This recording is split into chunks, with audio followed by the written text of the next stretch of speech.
गुरुदेव भगवान की जय। जैसन करब तू कमाई वैसन तोहरे आगे आगे आई। जैसा कोई भी जीव कर्म करता है वैसा उसके आगे आगे आता है, इसलिए वैसा ही कार्य करें जिसका प्रतिफल आपको अच्छा मिले। एक देश सेवा में कार्यरत सैनिक थे। जब सेवानिवृत्त होके घर पर आए तो पत्नी बच्चों के साथ जीवन व्यतीत कर रहे थे। उनके एक वृद्ध पिता थे, तो पत्नी हमेशा उनसे चिढ़ी रहती थी।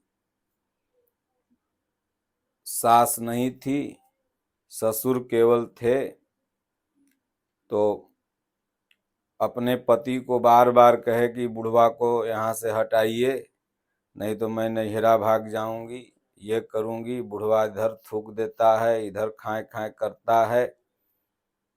ऐसे वैसे हम बाहर भीतर जाते हैं तो हमें रोकता है। कोई घर में आता है तो नजर गड़ा के रखता है। अपने पति से रोज शिकायत करे, मिलिट्री साहब से। तो मिलिट्री साहब कहें देखो पिताजी हैं, इनको हम कहाँ फेंक दें, बुढ़ापा का उम्र है। तो इसीलिए हम लोगों को पैदा किए थे कि ये सेवा करेंगे, बुढ़ापा में सहारा बनेंगे। बोले तो आप रहो घर में, मैं चली जाऊंगी। मिलिट्री साहब अपनी पत्नी से थोड़ा ज्यादा प्रेम करते थे। उन्होंने कहा तो कोई उपाय तुम ही बताओ। बोले इसको मार के फेंक दीजिए। तो त्रिया चरित्रम दैवो न जानात कुतो मनुष्य। त्रिया का चरित्र ऐसा होता है कि शास्त्र कहता है देवता भी चकरा जाते हैं। दशरथ त्रिया चरित्र में चकरा गए, तो साधारण जीव तो चकरा जाएं ये कोई बड़ी बात नहीं है। नारी अगर अच्छी हो, भगवान की भक्त हो, तो वह तुलसी कबीर बना सकती है। और नारी अगर उल्टा हो, आज्ञाकारी न हो, तो घर को फोड़ सकती है, घर को बर्बाद कर सकती है। नारी कुबड़ी भी है, मंथरा भी है, और नारी दुर्गा भी हैं, सीता भी हैं। तो जो अच्छी हैं उनका नाम है, उनकी पूजा हो रही है। जो खराब हैं उनको दुनिया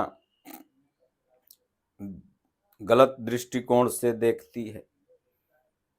तो जब आपस में पति पत्नी बात कर रहे थे तो 8-9 बरस का एक पोता था, मिलिट्री साहब का बेटा। तो दादा के साथ में खूब खेलता था वो, क्योंकि पोता जो होता है वो दादा के साथ खूब हिल मिल के रहता है।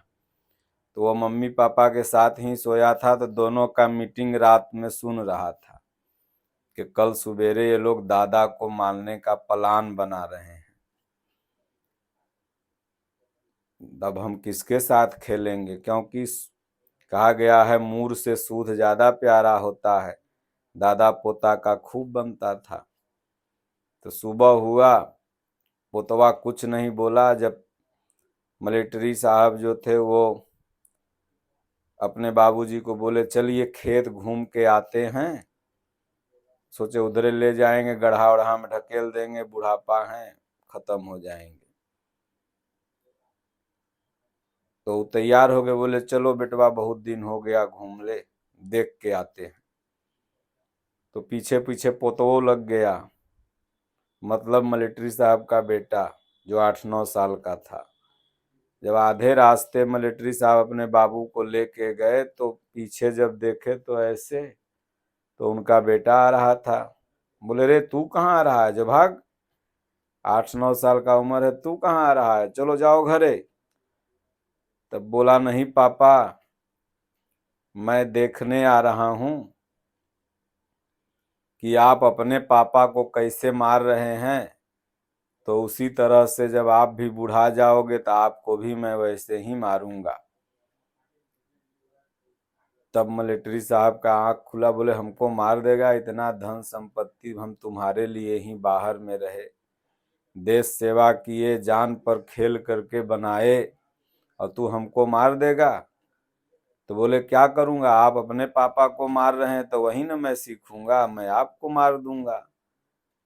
तब बोला, बात तो सही कर रहा है, जो मैं करूंगा वही तो ये करेगा। बस बाबू को गोड़ लगा 4 बार, बोले, पापा हमसे बहुत गलती हुई, हम आपको मारने के लिए ले जा रहे थे। लौट करके आया और एक ठो बांसे का लाठी उधरे से ले आया, औरत को 5-6 लाठी मारा। बोले, तू अब है नैहरा भाग जो, लेकिन हम अपने बाप को नहीं मार सकते।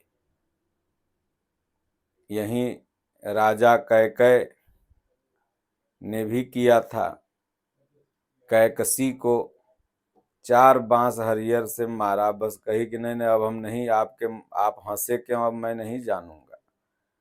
तो कभी भी ऐसा कार्य इंसान को नहीं करना चाहिए जो आपके बाल बच्चे उसको देखें और वहीं सीखें। अब आजकल घर में तमाम लोग हैं, नशा करके आएंगे, बच्चों से खैनी मंगवाएंगे, गुटखा मंगवाएंगे, दारू का गिलास धोवाएंगे, फिर धीरे धीरे वो बच्चा बड़ा होगा वैसा ही करेगा। तमाम लोग ऐसे होते हैं जो सास का माताएं इज्जत नहीं करेंगी, बेटा अपने बाप का इज्जत नहीं करेगा और अपने बेटा से उम्मीद रखेगा कि मेरा बेटा सरवने कुमार होके गोड़ हाथ दबाएगा, तो ऐसे कहाँ संभव हो सकता।